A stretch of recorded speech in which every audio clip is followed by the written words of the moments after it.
New at 5:30, more changes could be coming to Ohio's voting laws. NBC4 State House reporter Natalie Fahmy joins us live and tells us there is a bill both in the House and Senate to create closed primary elections. Natalie?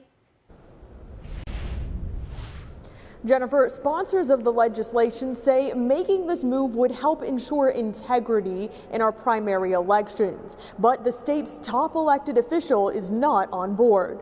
Right now in Ohio, there are just under 8 million registered voters. 5.5 million of those voters are unaffiliated, meaning they are not registered as a Democrat or a Republican. And as Ohio law stands, those voters can still cast a ballot in a primary election. But some Republican lawmakers are looking to change that. Both House Bill 208 and Senate Bill 147 would make it so voters must update their political party affiliation at least 30 days before a primary to vote in that party's race. If this bill does pass and a voter is still unaffiliated when they vote in a primary, they would only be given an issue ballot. Proponents of the bill say this legislation will help stop election gamesmanship.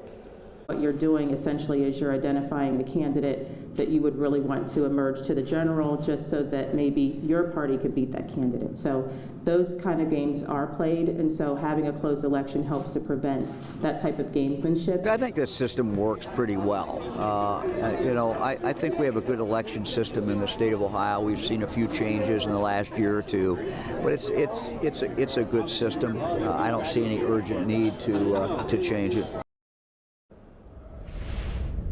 Although Governor DeWine says the system works fine, the legislation does have support from Secretary of State Frank LaRose. The House version of the bill has 9 Republican representatives signed on. Local for you at the State House, I'm Natalie Fahmy, NBC4.